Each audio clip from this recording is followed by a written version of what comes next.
ரிஷப ராசி நபர்களுக்கு வரக்கூடிய 2024 மே மாதத்திற்கு உண்டான பலன்கள். மாத ராசி பலன்.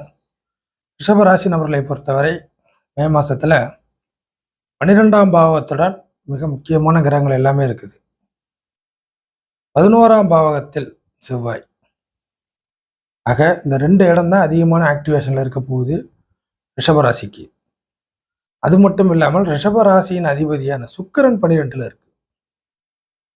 ஆக 12ஆம் இடத்தோட விஷயங்கள் மேஷ வீட்டின் வழியாக உங்களுக்கு கிடைக்க போகுது. அப்போ என்னென்ன கிரகங்கள் அங்கே இருக்கு பாருங்க. சுக்கிரன் ராசிநாதன் பிளஸ் புதன், அடுத்தது இந்த ராசிக்கு சுகாதிபதினு சொல்லக்கூடிய சூரியன், அடுத்ததாக 11ஆம் இடத்தில் செவ்வாய். இது எல்லாவற்றுக்கும் மேலாக இந்த மே மாசத்திலிருந்து இந்த ராசிக்கு அட்டமாதிபதினு சொல்லக்கூடிய குருவோடைய தொடர்பு ஸ்டார்ட் ஆகுது. அதாவது குரு பெயர்ச்சி. ஜென்ம ராசியில குருவோடைய தொடர்பு வரப்போகுது. ஆக இதெல்லாம் முக்கியமான கிரகங்கள் ரிஷபராசிக்கு இந்த மே மாசத்துல. ஸோ மே மாசத்துல நீங்க எதிர்பார்க்கக்கூடிய சூழ்நிலைகள், உங்களுக்கு சாதகமாக நடக்கக்கூடிய விஷயங்கள் எல்லாமே உங்களுக்கு 12ஆம் இடமான விரய வீட்டின் வழியாக நடக்கும்.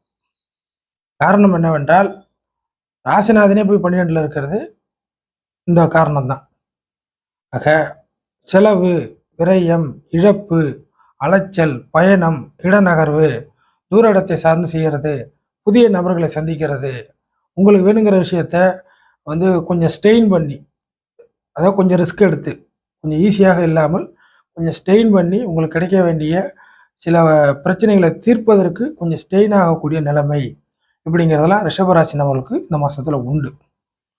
அது மட்டும் இல்லாமல் இந்த கிரகங்கள் எல்லாமே 12ல் இருக்கிறதுனால எந்த ஒரு விஷயமும் உங்களுக்கு இந்த காலகட்டத்தில் செலவு செய்யாமல் ஒரு விஷயத்தை பெறுவது என்பது இயலாது அப்படி என்பது அர்த்தம். ஆக பணத்தை சேமித்து வச்சிருந்தாலோ இல்லை கடன் வாங்கினாலோ நல்ல விஷயத்துக்கு பயன்படுத்த போறீங்க என்பதே அர்த்தம். அதுக்கு முன்னாடி ஒரு விஷயத்தை தெளிவாக சொல்ல வேண்டியதாக இருக்குது. பொதுவாகவே ரிஷப நபர்கள் செலவை பற்றி கவலைப்படுவதே இல்லை. இப்படியா இருந்தாலும் செலவு பண்ணி தான் என்ன பண்ணுவோம், எல்லாம் செய்யணும் அப்படிங்கிற ஒரு கான்செப்டும் உங்கள்கிட்ட இருக்கும். அதே போல் உங்களுக்கான தேவை ப்ளஸ்ஸு ஜாலியான ஒரு சூழ்நிலை, கொஞ்சம் மன மகிழ்ச்சிக்கு எதுவாக இருந்தாலும் பணம் காசுங்கிறது இன்றைக்கி வரும் போகும். மகிழ்ச்சி தான் முக்கியம். நம்ம இன்றைய நிலைமைக்கு ஜாலியாக இந்த நாள் பொழுதை கடத்திட்டோம்னா நாளைக்கு உள்ள விஷயத்த நாளைக்கு பார்த்துக்கலாம் அப்படிங்கிற ஒரு கான்செப்ட் உங்கள்கிட்ட இருக்கும். ஆக ஒரு சில நபர்களுக்கு இந்த காலகட்டத்தில் செலவுகள் நடந்தாலும் அதை பற்றி பெரிய அளவுக்கு கஷ்டங்கள் வராது. ஏன்னா சம்மர் வேறு ஆரம்பிச்சிருக்கு. ஸோ சம்மர் வெக்கேஷன் அப்படிங்கிற ஒரு அடிப்படையில் கூட நீங்கள் உங்களுக்கான மகிழ்ச்சியை வெளிப்படுத்துவதாக நிறைய இடம் மாற்றங்கள், தூர இடத்துக்கு போகிறது, இன்னும் சொல்ல போனாக்கா சுற்றுலா சம்மந்தப்பட்ட விஷயத்தில் வருவீங்க, ஜாலியான பொழுதுபோக்கு சம்மந்தப்பட்ட விஷயத்தில் வருவீங்க, கேளிக்கை வேடிக்கை நிகழ்ச்சிக்குள்ளே வருவீங்க. ஸோ இந்த சம்மரை இந்த மாதத்தை பொறுத்த வரைக்கும் 30 டேஸில் ஒரு 20 டேஸ் 1 to 20 டேஸ் கிட்டத்தட்ட 12ல் சுக்கிரன் இருக்கிற ஒரு சூழ்நிலை இருக்கிறதுனால இந்த சம்மர் வெக்கேஷனை ஜாலியான மூமெண்ட்டோட கடத்துவதற்கு சில பல செலவுகளை செய்து அந்த விஷயத்தை செய்ய போறீங்க என்பது ஓப்பனிங்கில் சொல்லி வைக்கிறேன். அதர்வைஸ் இது மட்டும் தான் செலவா அப்படின்னு கிடையாது. நிறைய விஷயத்துக்கு தேவையான ஆதாயமான செலவுகள் உண்டு. ஆக எப்படியாக இருந்தாலும் சுக்கிரன் 12ல் இருக்கிறனால ராசிநாதனே இருந்து 12லேருந்து 6ஆம் இடத்தை பார்த்து வலுப்படுத்தும். அப்படிங்கிறதுனால பலரும் வேலைக்காக நீங்கள் அலைய வேண்டியது இருக்கும். வேலை பார்த்துக்கிட்டு இருக்க நபர்களும் வேலையில் மையப்படுத்தி நீங்கள் வேலையில் அலைய வேண்டியதாக இருக்கும். அடுத்து வேலை தேடக்கூடிய நபர்களும் 4 இடத்துக்கு 5 இடத்துக்கு உங்களுக்கு அழைப்புகள் வரும். அதனை மையப்படுத்தி வேலையில் அங்கே போகிறத இங்கே போகிறதுன்னு சொல்லி ஒரு ட்ராவல் அலைச்சல்கள் இருக்கும். அதனை அடுத்து பார்த்தீங்கன்னாக்கா பார்த்துக்கிட்டு இருக்க இப்போ நியூவாக ஜாயின் பண்ணி வேலை பார்த்துட்டு இருக்க நம்மள்கிட்ட கூட அதிகமாக கொஞ்சம் பொறுப்புகள் கொடுப்பாங்க. ஸோ அந்த ஒர்க்குள்ளே போய் நீங்கள் பரபரப்பாக மாதிரி ஒரே ஆஃபீஸில் 10க்கு 10 ரூம் இருந்தாலும் அங்கே அங்கேயும் அலைஞ்சிக்கிட்டே இருப்பீங்க. ஸோ இந்த அலைச்சல் அப்படிங்கிறது கொஞ்சம் கூடுதலாக இருக்கும். நல்ல அலைச்சல். காரணம் ராசிநாதனுடைய நட்சத்திரமான பரணி அங்கே இருக்கிற ஒரு காரணம் அப்படிங்கிறது. ஏன்னா 6ஆம் பாவத்தை பார்க்கறதுனால இந்த ஒரு விஷயம். ஸோ ஒர்க்கை மையப்படுத்தி தேடுபவர்கள், வேலையில் இருப்பவர்கள், புதிதாக ஜாயின் பண்ணவர்கள், இல்லை வேலையை விட்டு வெளியே வருபவர்கள் எப்படியாக இருந்தாலும் ஒரு டிராவல் அலைச்சல் அப்படிங்கிறது உண்டு. அடுத்ததாக பயணங்கள் மூலியமான ஒரு ஆதாயம். யாராச்சும் போய் பார்த்து கொஞ்சம் தூர இடத்துல போய் ஏதாவது பார்த்து காரியம் ஆகுமா அப்படிங்கிற மாதிரி நீங்கள் கேள்வி கேட்டிங்கன்னா பயணங்கள் மூலியமாக உங்களுக்கு ஆதாயங்கள் உண்டு அப்படிங்கிறத வச்சுக்கிங்க. அடுத்தது புதன் அங்கே இருக்குது. கல்வியின் மூலியமான ஆதாயம், செலவுகள் உண்டு. கல்வி அப்படிங்கிற விஷயத்துல செலவுகள் அப்படிங்கிறது உண்டு. அடுத்ததாக சூரியன் அந்த இடத்துல இருக்கிற ஒரு காரணம் என்னன்னாக்கா சுகாதிபதி. உங்களுடைய சுகத்துக்காக, உங்களுடைய கௌரவத்துக்காக, உங்களுடைய மரியாதைக்காக செலவுகள் நடக்கும். புரியுதுங்களா? அப்படிங்கிற விஷயம். அதே சமயம் உங்களுக்கு வேண்டியதை வரவழைப்பதற்காகவும், பெருக்கிக் கொள்வதற்காகவும் சின்ன லெவல்ல ஒரு செலவுகள் நடக்கும். அலைச்சல் உண்டு, விரயங்கள் உண்டு அப்படிங்கிறத நீங்க மைண்ட்ல வச்சுக்கங்க. இதெல்லாம் சேர்ந்து கூட்டு கிரகமாக இருக்கு. புதன், சுக்கிரன், சூரியன்.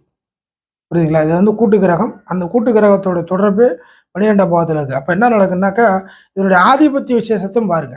ராசிநாதன் 1, அடுத்தது 6ஆம் அதிபதி சுக்கிரன் 2 ஆச்சா, 3வது இது பார்த்தீங்கன்னாக்கா சூரியன் சுகாதிபதி. அடுத்தது புதனுடைய ஆதிபத்தியம். 5ஆம் இடத்துக்கு அதிபதியும் அவர்தான், 2ஆம் இடத்து அதிபதியும் அதுதான். ஆக 5 ஆதிபத்திய கொண்ட அமைப்புகளாக கூட்டு சேர்ந்து 12ஆம் இடத்து வழியா நடக்க போகுது. ஆக குடும்பத்திற்காக எதை வேணாலும் தியாகம் செய்யக்கூடிய நிலைமை இந்த மாசத்திலையும் எட்டி பார்க்கக்கூடிய நிலைமைகள் வரும். நீங்க பேசக்கூடிய வார்த்தைகள், செலவுகள், விரயங்கள் அது சம்பந்தப்பட்ட விஷயத்துக்கெல்லாம் வரும். அதாவது எப்படின்னாக்கா, உங்களுக்கு வேணும்னாலும் நீங்க பேசிக்க முடியும். உங்களுக்கு வேண்டானாலும் நீங்க பேசிக்க முடியும். அப்படிங்கிற 2 டைமென்ஷன்லயும் உங்களுக்கு நடக்கும். ஸோ மேக்ஸிமம் வந்து நெகட்டிவா தான் போகும். ஏன்னா மேஷ வீட்டில புதன் அ பகையா இருக்கும். வாக்காதிபதி. அப்படிங்கிறனால வெட்டி விட்டு பேசக்கூடிய அமைப்புகள் நிறைய உருவாகும். உங்களுக்கு வேண்டாங்கிற நபர்கள், உங்களுக்கு வேண்டாங்கிற விஷயங்கள், சம்பவங்கள்லாம் நீங்கள் எனக்கு வேண்டாம் அப்படின்னு வெட்டி விட்டு பேசக்கூடிய நிறையா சம்பவங்கள் ரிஷபராசி நடக்கும். அதே சமயம் ஆகுமா ஆகாதா, நடக்குமா நடக்காதா அப்படிங்கிற காரியத்தில் ஒரே, அதாவது வெட்டு ஒன்று துண்டு ரெண்டு அப்படிங்கிற மாதிரி நறுக்குன்னு பேசக்கூடிய வார்த்தைகள் இந்த மாசத்துல அதிகமாக பிரயோகப்படுத்தப்படும். அடுத்து 5ஆம் இடத்தை விதி. 5ஆம் இடத்தை விதி புதன் 12ல இருக்கிறனால உங்களோட வாரிசுகளுக்கு, உங்களோட பிள்ளைகளுக்கு செலவுகள் கொஞ்சம் தாறுமாறாக போகும். பிள்ளைகள் விஷயத்துல செலவுகள் கொஞ்சம் கூடுதலாக போகும். அந்த விஷயத்துல கொஞ்சம் ஜாக்கிரதையா இருங்க. பிள்ளைகள் கூட செலவுகள் வைப்பார்கள், வேற வழி இல்லாத ஒரு சூழ்நிலையில. ஏன்னா புதன் தன் வீட்டுக்கு 8ல முறையிறதுனால திடீர்னு அவங்களுக்கு வரக்கூடிய நஷ்டங்கள், உடல் பிரச்சனைகள் இதெல்லாம் வந்து உங்களை பாதிக்கும் மாதிரி வரும். ரிஷபராசி நபர்களை பொறுத்தவரை குடும்ப அமைப்புகள் 5 2 சேர்த்து பார்க்கும்போது ரிஷபத்திற்கு குடும்ப உறுப்பினர்களால் சில விஷயங்கள்ல இந்த மாசத்துல தலைவலிகள் கடுகடுகடுன்னு மாறும். இந்த விஷயத்த வந்து மீன் பண்ணிங்க. சண்டை வம்பு போறதா இருந்தாலும் பார்த்து சண்டை வம்பு போட்டுங்க. 6ஆம் பாவத்தை சுக்கிரன் வலுப்படுத்துறதுனால பிரச்சனைகள் ஹெவியா போறது உங்க கண்கூடாக நீங்க பார்க்க முடியும். அடுத்ததாக சூரியன் 4ஆம் இடத்துல இருக்கு. ஒரு சொத்துக்களை வாங்க முடியும். அது உச்சமான அமைப்புல இருக்கு. ஒரு சொத்துக்களை நீங்கள் வாங்க முடியும். அதே சமயம் ஒரு விஷயத்த கொடுத்துட்டு வாங்குறதா இருந்தால் இன்னும் பெட்டர். அதாவது சொத்துக்களை சில பேர் விற்பாங்க. அதை விற்றுட்டு, இடத்த விற்றுட்டு எங்கேயாச்சும் போய் வீடு வாங்குவாங்க. பழைய வாகனத்தை விற்றுட்டு புது வாகனத்தை வாங்குவாங்க. இது மாதிரி ஒரு விஷயத்த கொடுத்துட்டு ஒரு விஷயத்த வாங்குறது சொத்துக்கள் விஷயத்தில், அந்த மாதிரி கேட்டகரியில் இருக்கக்கூடிய ரிஷபராசி நபர்களுக்கு இது வந்து நல்ல ஒரு பாசிட்டிவான நல்ல மாதம் தான். சில நபர்கள் ரிஷபத்திலே சில நபர்கள் எடுத்துக்கலாம். ஏதாச்சும் வந்து வாங்கிறத விட என்னால் சில விஷயத்த விற்க முடியல, இழக்க முடியல, இதை விற்றா சில அமௌண்ட்டு கிடைக்கும், இந்த விஷயத்த கொடுத்துட்டா சில தலைவலிகள் தீரும், சில விஷயத்த பிரிக்க முடியல அப்படிங்கிற மாதிரிலாம் ஏதாச்சும் உங்களை விட்டு போணுச்சுன்னா எனக்கு கொஞ்சம் நிம்மதியாக இருக்கும் அப்படின்னு எதிர்பார்க்கக்கூடிய ரிஷபராசி நபர்களுக்கு அந்த வாய்ப்புகள் இந்த மே மாதம் எட்டி பார்க்கிறது அப்படிங்கிறத வச்சுக்கிங்க.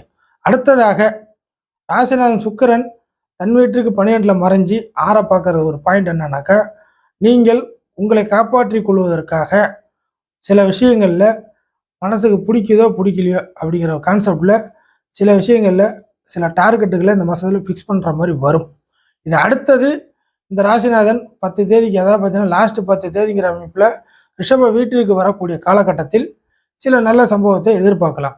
அடுத்ததாக இந்த மாதத்துலேருந்து குரு ஜென்ம ராசியை பீடிக்கிறதுனால இதற்கு மேற்பட்டும் உங்களுக்கு இழைக்கப்படும், இல்லை இழைத்து கொண்டிருக்கிற, இல்லை உங்களுக்கு ஏமாற்றத்தை தந்து கொண்டிருக்கிற எந்த ஒரு விஷயத்திலையும் உங்களால் நிதானத்தை கடைபிடிக்க முடியாது.